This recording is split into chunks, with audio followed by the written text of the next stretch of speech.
Hello. Yo. It has been a while, and by a while I mean like a week, since I've done an actual tutorial, but here is a tutorial. Why am I doing a tutorial? Because I'm getting fucking sick of this EPA. Like, holy crap. Like, I just get so bored of the songs, like, fuck me. Like, I'm up to my 5th song by now, right? And I could have just released, 5 singles. But, yeah. I don't know, I'm not going to do an EP up for a while after this, I'm just going to have fun and just make singles, because fuck me dead. I'm so over it. But anyway, today's tutorial is going to be on dubstep transitions in drops. And what do I mean by transition is when you go from your drop to the part where you break it up. Not all songs have this, you don't have to do this. They are nice to just sort of break it up a little bit. Or you could just have a complete 40-bar drop. That would be pretty insane, but yeah, I don't know. I think it is kind of nice to break it up. It sort of gives it like a more groove. So this is an example of what I mean. I call them fills, or I just put T for transition. Now this is one of my songs off the EP, so it's going to be a little sneak peek. So fuck. All right. So this is what I mean. So I mean from the last bar before the fill. So you've got the drop going.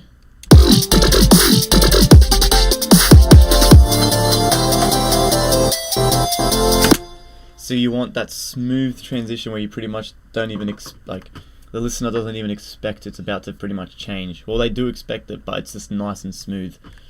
So I'm going to explain while I've already got it all nice and filled out here, and then I'm going to go to a different project and actually demonstrate how to do it. So pay close attention. The way I do this for very smooth transitions is, so example, as your drop's ending, you put all your growls into a growl bus. So all my growls come into this bass bus. I then put a fruity EQ on it. And I low pass, is it low or high? So I low pass it, bring it all the way to the end, and I create an automation. Then, so as the drop's coming to an end, I automate it just a little bit. See that one there? It's just a tiny little bit. And that's just so it just sounds, so the growls are slowly decreasing in volume, but not enough so the audience can hear it. It just helps to make so the frequencies aren't going to be clashing all over the place and going crazy and having a messy as fucking thing. So one more time, you're not even going to hear the growls going away, but right here, right there is where it literally just dips out. And then what I do is, so example, I've got an ARP going through the drop. I don't have that playing during the transition to break it up, so that just stops. Doesn't need to really do anything. You could fade the ARP out. Same thing, either volume automation fade out or a low pass fade out. Many ways you can do it. But then what I do is I get my lead that's filling in the transition with my chords, and I start them a bar or usually 2 bars in the drop before the fill. And then I do the exact same thing, guys. I just do automation low pass on the 2 chords, which are right here, and you can hear them fading in at the last second. So bang, and that whoop, boom, just adds a very nice smooth transition. Now I hope you guys sort of understand that, and then you'd use the typical effects and all that shit. Really, that's it. Then it's just a matter of up to you guys to making the sounds fit with each other. So I'm going to come and show you in the other project how to do this, for those of you who don't really understand what's going on. Now this sucks, right? So this is not as good as the one that you just heard. This is just an example I'm doing for the tutorial. These are some growls from my sample pack that I gave out. So let's just say, right, you've got your drop, example. You've got your drop, your drums, your drop's going, and then you've just got some chords and a fucking lead, right? Okay, you're not gonna fucking have the song like that. So this is what I'll do. First thing, bass. So my growls are going into this bass, right? I'll then put a bang, EQ, right click, type, low pass, right click again, order, steep 8. And then with your mouse wheel you can scroll the height, bring it down, whatever. It's like I said, each song's going to be different, so let's just leave it like that. Then you come down here to the blue circle, so if you move a node, you'll see which circle down here is moving, right? So I'm going to right click, create automation. And make sure you keep this thing up here, because otherwise the automation is going to stop here. So this is like the max. So leave this all the way at the end. Okay, so cool, your drop's going, okay. Now I want it to fade out a little bit. See? So, bring this up.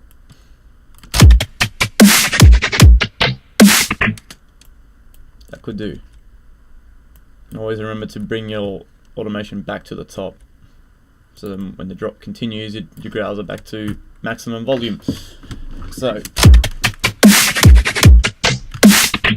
okay, cool.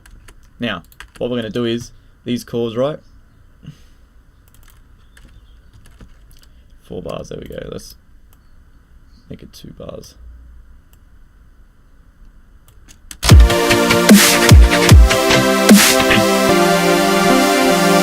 And then same thing with the lead.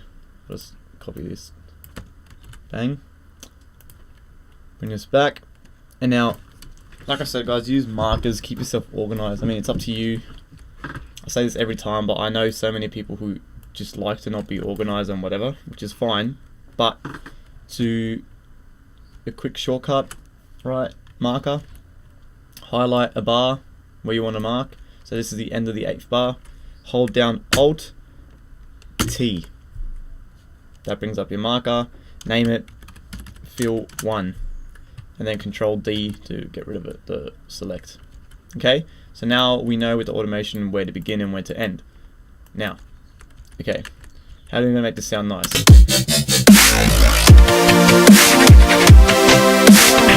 Sounds ridiculous. So, you go to your chords. Same exact thing what we just did to the bass. Right? Chuck it. And obviously it has to be mixed and stuff properly. Like this is, yeah. This is just this thing I just did for an example, guys. So don't fucking freak out. Like, same thing, right? Create automation.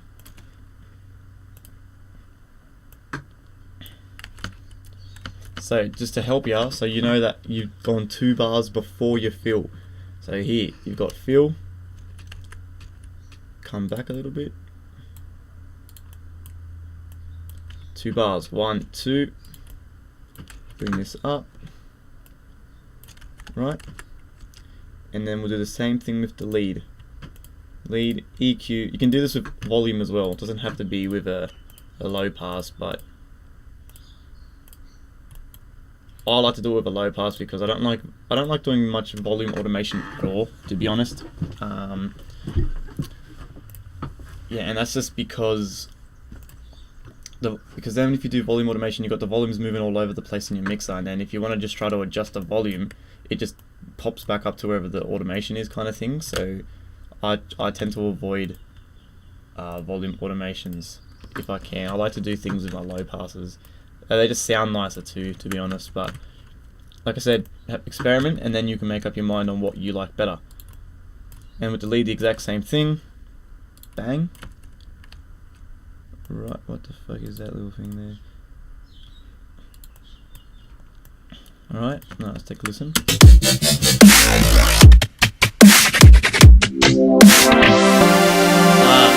There. See, so obviously you mix that a bit better. You pick a better lead and shit, because that lead's just a preset that I found in Harmer.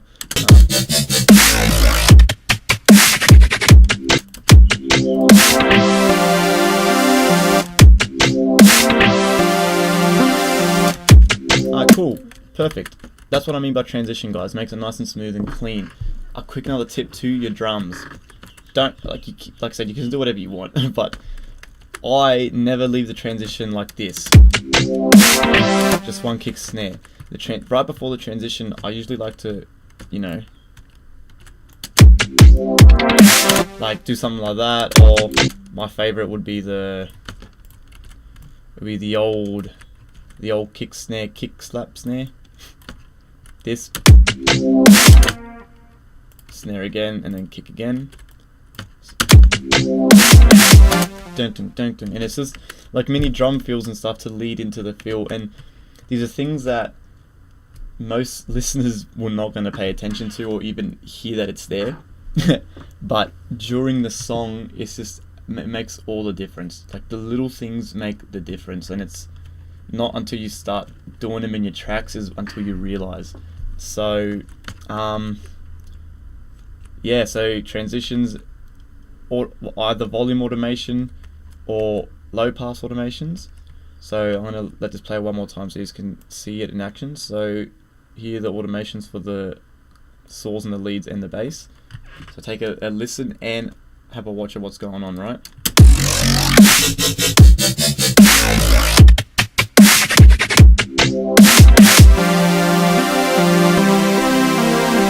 So you can understand what's going on. Any other tips? The drums. So example, if you got hi-hats, you know, if you got a hi-hat rhythm here, right before the fill, you can make the hi-hats go really fast, and then during the fill, like have different hi-hats. Just do small variations that will just make all the difference in your tracks, guys. Yeah, I hope that helped. That's what I do with nearly pretty much all of my songs. Yeah, so I hope that helped, and that helps you guys make smoother transitions in your drops. But yeah, like any questions, just hit me up and whatever, and I'll see you hopefully soon. Hopefully I can get this EP done because I am over it. But yeah, alright, see you soon.